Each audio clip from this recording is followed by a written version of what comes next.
Assalamualaikum warahmatullahi wabarakatuh. Halo, kembali lagi dengan kami, channel Fakta Kehidupan. Sebelum kita mulai membahas sebuah cerita, izinkan saya untuk menyapa kalian semua. Semoga kalian semua dalam keadaan sehat walafiat dan tetap berada dalam lindungan Tuhan Yang Maha Esa.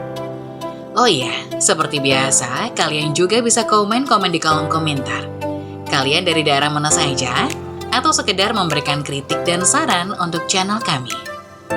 Kali ini kami akan menceritakan kisah yang tentu saja nama dan tempat sudah kami samarkan.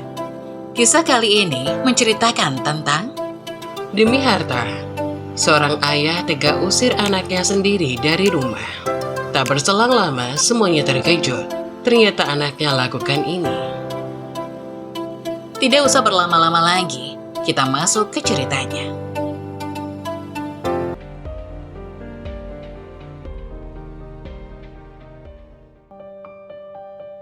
Demi harta, seorang ayah tega usir anaknya sendiri dari rumah. Tak berselang lama, semuanya terkejut. Ternyata anaknya lakukan ini. Malam itu hujan turun deras, menimbulkan suara gemericik yang mengiringi langkah Roni di jalan setapak menuju rumah. Dengan seragam sekolah yang masih lengkap dan basah kuyup, ia berjalan tergesa-gesa sambil memegang payung yang sudah robek di beberapa bagian. Bayangan rumahnya yang kecil dan sederhana mulai tampak di kejauhan. Dengan lampu temaram dari jendela yang berkedip-kedip, seolah menyambut kedatangannya. Roni menghela napas panjang saat ia sampai di depan pintu rumahnya yang reot. Dengan hati-hati, ia membuka pintu yang berderit keras, berusaha agar tidak menimbulkan suara yang bisa membangunkan ayahnya. Namun usahanya sia-sia. Suara keras dari pintu itu berhasil membangunkan Pak Darto, ayah Roni, yang segera keluar dari kamar dengan wajah marah. "Roni, kenapa baru pulang? Sudah berapa kali Bapak bilang, belajar secukupnya saja. Apa gunanya pintar kalau kamu cuma bisa pulang larut malam seperti ini?" bentak Pak Darto dengan nada tinggi. Roni hanya menunduk, menahan air mata yang hampir tumpah. Ia sudah terbiasa dengan amukan ayahnya. Namun malam ini terasa lebih berat. Perutnya yang kosong dan tubuh yang lelah membuatnya hampir tak sanggup menahan diri. "Aku habis kerja, Pak," jawab Roni pelan. Suaranya hampir tak terdengar di antara derasnya hujan di luar. "Aku kerja di warung sebelah sekolah supaya bisa bayar uang sekolah. Bapak kan tahu aku sudah janji tidak akan membebani Bapak." Pak Darto terdiam sejenak. Terlihat kaget dengan jawaban Roni. Namun kemarahan masih tampak jelas di wajahnya. "Kerja? Kenapa tidak bilang dari awal? Dan kenapa makan malam belum siap? Bapak lapar, Roni." Roni langsung bergegas ke dapur, menyiapkan apa yang bisa ia masak dengan cepat. Ia menyalakan kompor, memasukkan beberapa bahan sederhana ke dalam panci. Tangannya gemetar, baik karena kelelahan maupun tekanan dari ayahnya. Roni tahu betul, setelah ibunya meninggal, tanggung jawab untuk mengurus rumah tangga jatuh sepenuhnya ke pundaknya. Meski usianya baru 15 tahun, ia sudah terbiasa mengurus segalanya sendirian. Sambil menunggu masakannya matang, Roni kembali teringat betapa ibunya selalu memberinya semangat. "Roni, suatu hari nanti kamu pasti akan jadi orang sukses. Ibu yakin itu." Kata-kata itu selalu terngiang di kepalanya setiap kali ia merasa lelah dan putus asa. Ibunya selalu menjadi sumber kekuatan baginya, meskipun sekarang ia harus menghadapi segalanya sendirian. Di meja makan yang sederhana, Roni menyiapkan piring dan menghidangkan dengan tangan gemetar. Pak Darto duduk di kursi dengan wajah yang masih kusut. Namun ia mulai melunak saat melihat usaha Roni. "Makanlah Pak, ini yang bisa Roni masak sekarang," kata Roni dengan suara lembut. Pak Darto hanya mengangguk pelan, mengambil sendok dan mulai makan. Roni duduk di seberangnya, menatap piringnya sendiri dengan perasaan campur aduk. Ia tahu betul apa yang ia lakukan mungkin tidak sepenuhnya memuaskan ayahnya. Namun ia bertekad untuk terus berjuang demi ibunya, demi dirinya sendiri, dan demi harapan yang masih ia genggam erat. Di tengah kesunyian malam yang hanya ditemani suara hujan, Roni dan ayahnya makan dalam diam. Hanya ada suara sendok dan piring yang saling beradu. Namun, di hati Roni ada tekad yang semakin kuat. Ia percaya suatu hari nanti, segala usahanya akan terbayar. Mimpi dan harapan itu tetap menyala, seperti lilin kecil di tengah gelapnya malam. Keesokan paginya, Roni bangun lebih awal dari biasanya. Matahari belum sepenuhnya terbit ketika ia sudah menyiapkan sarapan untuk ayahnya. Sepiring nasi goreng sederhana dan secangkir teh hangat siap di meja ketika Pak Darto bangun. Roni berusaha tersenyum meskipun tubuhnya masih terasa lelah. "Pagi Pak, sarapan sudah siap," kata Roni dengan nada ceria, berusaha menghilangkan sisa-sisa ketegangan dari malam sebelumnya. Pak Darto menatapnya sejenak sebelum duduk dan mulai makan. "Kamu gak makan, Roni?" tanyanya kali ini dengan nada yang lebih lembut. Roni menggeleng pelan. "Aku sudah makan tadi Pak, biar Bapak duluan." Sebenarnya, Roni belum makan apa-apa. Namun ia ingin memastikan ayahnya tidak lagi marah atau kecewa. Setelah Pak Darto selesai makan dan pergi bekerja, Roni segera berangkat ke sekolah. Sepanjang perjalanan, ia berpikir tentang bagaimana cara untuk mengatur antara sekolah dan pekerjaan di warung. Ia harus pintar-pintar membagi waktu agar semuanya bisa berjalan lancar. Di sekolah, Roni bertemu dengan teman-temannya yang selalu memberikan semangat. Mereka tahu betapa berat perjuangan Roni dan seringkali membantu dengan cara mereka sendiri. Seperti memberikan catatan pelajaran yang tertinggal atau membantu Roni memahami materi yang sulit. "Roni, nanti habis sekolah ada waktu sebentar nggak? Aku mau ajak kamu belajar bareng," ujar Sinta, salah satu teman baiknya.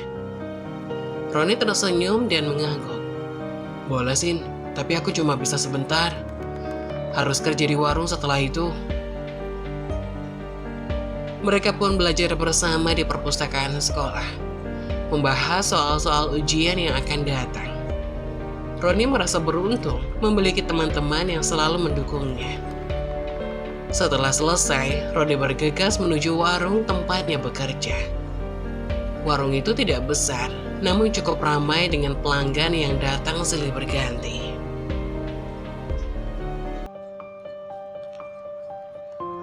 "Roni, tolong ambilkan pesanan meja 3 ya," ujar Bu Siti pemilik warung. Roni segera berlari ke dapur dan membawa pesanan ke meja pelanggan. Ia bekerja dengan cekatan. Meskipun lelah, ia tetap berusaha memberikan yang terbaik.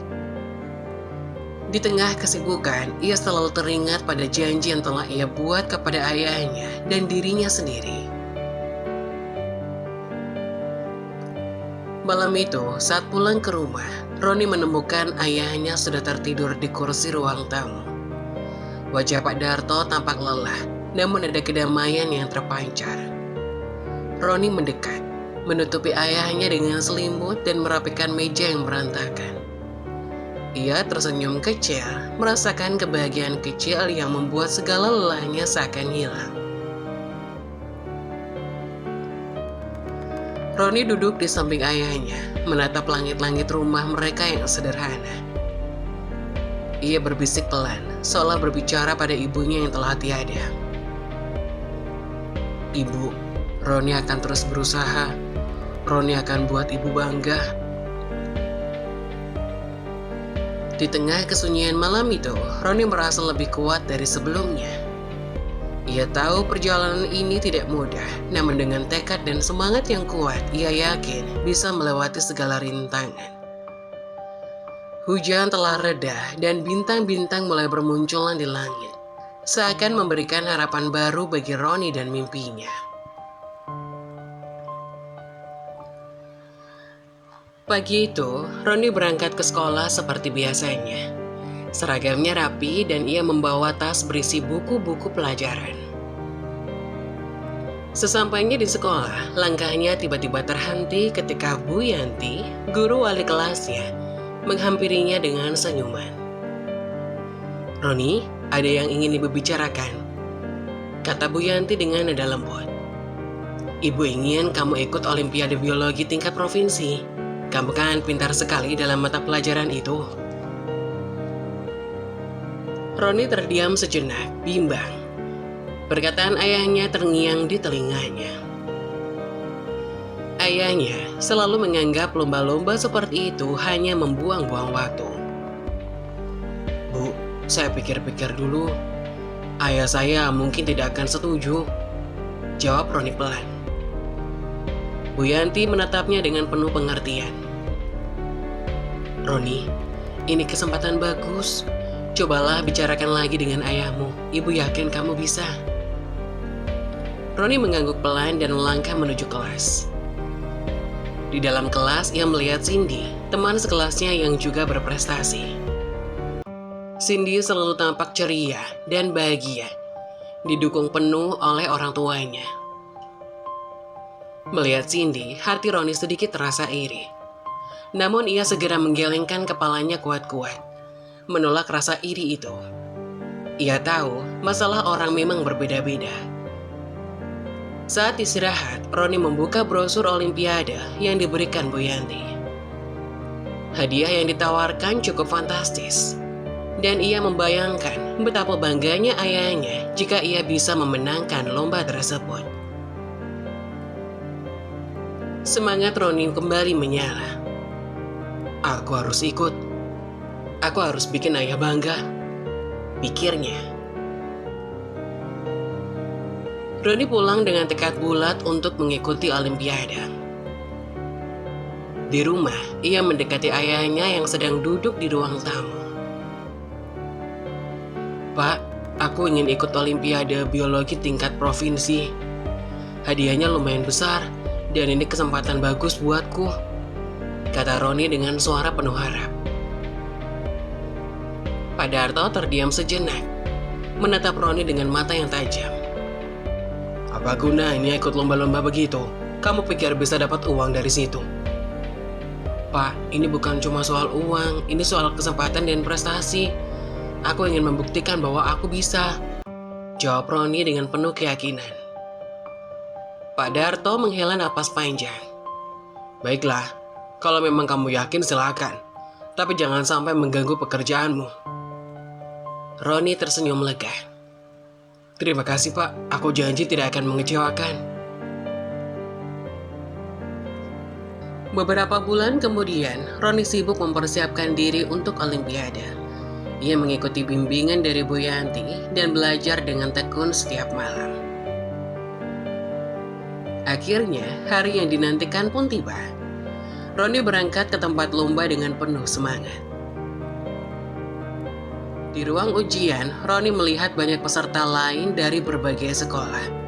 Namun ia tetap fokus pada tujuannya. Soal-soal yang diberikan terasa menantang, tetapi Roni mengerjakannya dengan antusias. Setiap jawaban ia tulis dengan hati-hati dan penuh keyakinan. Setelah ujian selesai, Roni merasa lega dan puas. Ia sudah memberikan yang terbaik. Beberapa minggu kemudian, hasil Olimpiade diumumkan. Roni tidak percaya saat namanya disebut sebagai juara pertama. Hatinya meluap dengan kebahagiaan.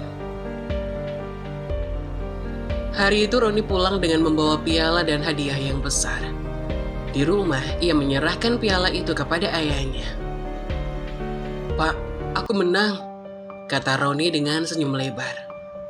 Pak Darto menatap piala itu dengan mata berkaca-kaca. "Roni, Bapak bangga padamu." Roni merasa perjuangannya selama ini tidak sia-sia. Ia telah membuktikan bahwa dengan tekad dan usaha, ia bisa meraih impian dan membuat ayahnya bangga. Semangatnya untuk belajar dan berprestasi semakin membara, siap menghadapi tantangan berikutnya.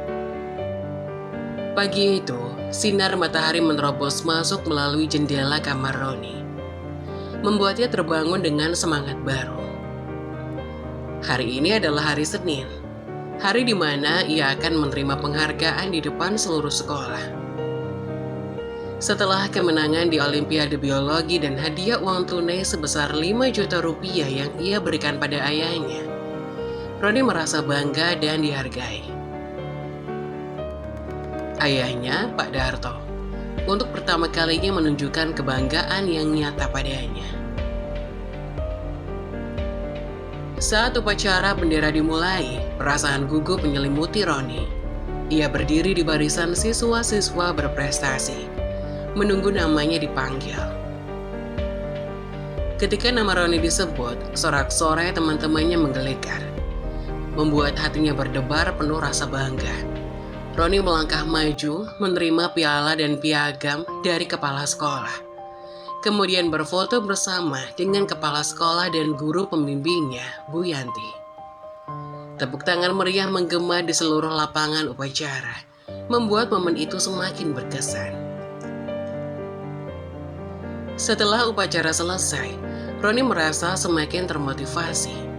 Dukungan dari ayahnya dan penghargaan dari sekolah membuatnya ingin terus berprestasi. Ia pun memutuskan untuk mengikuti Olimpiade Bahasa Inggris yang kelima kalinya. Roni belajar dengan tekun, didampingi Bu Yanti yang selalu memberikan bimbingan ekstra. Hari ujian tiba, dan Roni mengerjakan soal-soal dengan penuh keyakinan. Saat keluar dari ruang ujian, wajahnya menunjukkan kepuasan. Ia yakin jawabannya benar dan berharap bisa kembali membawa pulang kemenangan. Namun 3 hari kemudian, saat pengumuman pemenang Olimpiade Bahasa Inggris diumumkan, nama Roni tidak tercantum di daftar nominasi. Perasaan gelisah dan tidak terima menyelimuti dirinya. Roni ingin protes, tapi ia tidak berani. Bu Yanti mencoba menghiburnya. "Roni, jangan menyerah. Kegagalan adalah bagian dari proses belajar. Kamu pasti bisa lebih baik lagi." Roni berusaha menerima nasihat tersebut. Namun rasa takut akan kekecewaan ayahnya tidak bisa hilang. Ketika Roni pulang dan memberitahu ayahnya bahwa ia tidak menang, wajah Pak Darto berubah marah. "Apa? Kamu kalah? Sudah habis waktu dan tenaga tapi hasilnya nihil," bentak Pak Darto. "Kamu pikir bisa terus-terusan seperti ini? Kalah lagi dan lagi, kamu buang-buang waktu saja." Roni mencoba menjelaskan. "Pak, aku sudah berusaha sebaik mungkin. Mungkin kali ini belum rezeki." Namun Pak Darto tidak mendengarkan. Amarahnya memuncak. "Keluar dari rumah ini. Jangan kembali sampai kamu bisa membuktikan dirimu. Pergi." Roni terdiam, merasa dunianya runtuh. Dengan berat hati ia keluar dari rumah tanpa tujuan yang jelas. Hujan mulai turun, menambah kesedihan di hatinya. Roni berjalan tanpa arah, merenungkan apa yang harus ia lakukan selanjutnya. Dalam kesendirian, Roni teringat kata-kata Bu Yanti tentang pantang menyerah. Ia menguatkan hati, bertekad untuk membuktikan diri. Roni memutuskan untuk pergi ke rumah Bu Yanti dan menceritakan apa yang terjadi. Bu Yanti menerima Roni dengan hangat dan memberikan tempat tinggal sementara. "Roni, kamu adalah anak yang kuat dan berbakat. Jangan biarkan satu kegagalan menghentikanmu.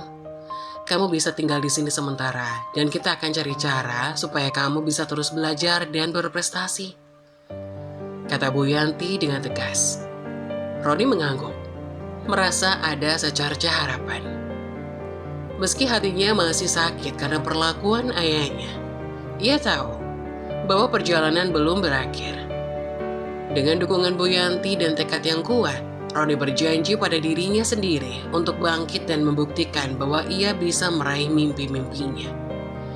Tidak hanya untuk dirinya sendiri, tapi juga untuk membuktikan kepada ayahnya bahwa ia pantas mendapatkan kebanggaan dan dukungan. Roni berjalan perlahan di sepanjang jalan setapak menuju rumahnya. Setelah berbulan-bulan tinggal bersama Bu Yanti, ia mendengar kabar yang mengusik pikirannya. Ayahnya, Pak Darto, dikabarkan akan menikah dengan seorang wanita kaya. Kabar burung itu mengatakan bahwa wanita tersebut mencari pria single yang tidak memiliki anak. Dan Roni merasa tersingkirkan dari hidup ayahnya sendiri. Dengan langkah berat, Roni tiba di depan rumah. Ia melihat dari jendela ayahnya sedang duduk di sofa bersama seorang wanita yang terlihat anggun dan elegan. Mereka tertawa tampak mesra, seolah tidak ada yang salah di dunia ini. Hati Roni mencalos melihat ayahnya begitu dekat dengan wanita itu, tanpa sedikit pun ingatan tentang dirinya. Roni membuka pintu rumah dengan pelan. Namun suara berderit membuat Pak Darto dan wanita itu menoleh. Roni menatap mereka dengan perasaan campur aduk. "Pak, aku pulang," kata Roni dengan suara pelan, namun cukup jelas untuk didengar. Pak Darto terkejut dan segera berdiri, wajahnya berubah marah. "Apa yang kamu lakukan di sini? Bukankah sudah kubilang untuk tidak kembali?" bentaknya, tanpa menyebut nama Roni. Wanita di sebelahnya terlihat bingung, menatap Roni dengan tatapan heran. Roni merasa hatinya hancur, seolah-olah ayahnya tidak mengenalnya. "Pak, aku hanya ingin bicara, aku anakmu, dan aku punya hak untuk tahu apa yang terjadi." Wanita itu akhirnya memahami situasinya. "Tunggu, dia anakmu?" tanyanya kepada Pak Darto dengan nada terkejut. Pak Darto hanya mengangguk tanpa berkata apa-apa. Wajahnya menunjukkan rasa bersalah yang dalam. Roni merasa semakin tersingkir, tidak diakui oleh ayahnya, demi wanita kaya yang mungkin bisa menjamin hidup mereka. "Roni, keluar dari sini sekarang," bentak Pak Darto lagi. "Kamu sudah membuat masalah cukup lama." Air mata mengenang di mata Roni, namun ia menahan diri. Tanpa berkata apa-apa lagi, ia berbalik dan berlari keluar dari rumah, meninggalkan ayahnya dan wanita itu di belakang. Roni terus berlari, tidak tahu harus kemana. Air matanya akhirnya tumpah saat ia sampai di makam ibunya. Ia jatuh berlutut di depan gundukan tanah yang sudah mulai tertutup lumut. "Bu, maafkan Roni," katanya sambil terisak. "Aku tidak tahu harus bagaimana lagi. Ayah tidak mengakuiku. Dia lebih memilih wanita kaya itu daripada anaknya sendiri." Roni memeluk gundukan tanah itu erat-erat, seolah memeluk ibunya yang telah tiada. "Bu, aku rindu. Aku tidak tahu harus bagaimana lagi. Tolong beri aku kekuatan." Tangisnya semakin keras, menumpahkan segala emosi dan rasa sakit yang ia pendam selama ini. Di tengah kesedihannya, Roni merasa ada tangan lembut yang seolah-olah mengelus rambutnya. Ia teringat akan pelukan hangat ibunya yang selalu membuatnya merasa aman. "Aku akan kuat, Bu, demi ibu, demi diriku sendiri," bisiknya pelan, meskipun air mata masih mengalir.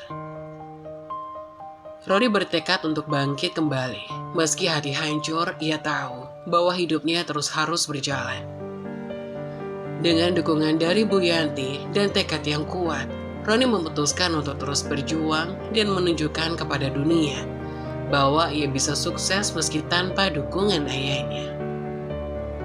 Ia bangkit dari makam ibunya, menghapus air mata, dan berjanji pada dirinya sendiri untuk tidak menyerah. Roni berjalan pergi dari makam, membawa semangat baru di dalam hatinya, siap menghadapi dunia dengan kepala tegak.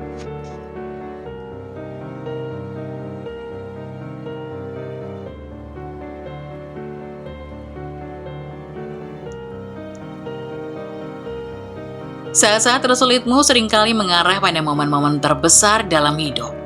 Teruskan, situasi sulit pada akhirnya membangun orang yang kuat. Mengeluh tidak akan pernah bisa memperbaiki keadaan. Bersemangatlah dalam menjalani hidupmu dengan ikhlas dan kesabaran. Begitulah kisah dari salah satu subscriber kita. Semoga kita dapat mengambil hikmah dan nilai-nilai penting yang bisa kita jadikan contoh pada kehidupan kita sehari-hari. Bagi kalian yang ingin memberikan kritik dan saran yang membangun, kalian bisa tuliskan di kolom komentar. Kalian juga bisa membagikan kisah kalian untuk kami bawakan lewat nomor yang ada di kolom deskripsi. Jangan lupa tetap dukung channel kami dengan cara like, komen, dan subscribe, serta tunggu video-video selanjutnya. Sekian dari saya, terima kasih. Wassalamualaikum warahmatullahi wabarakatuh.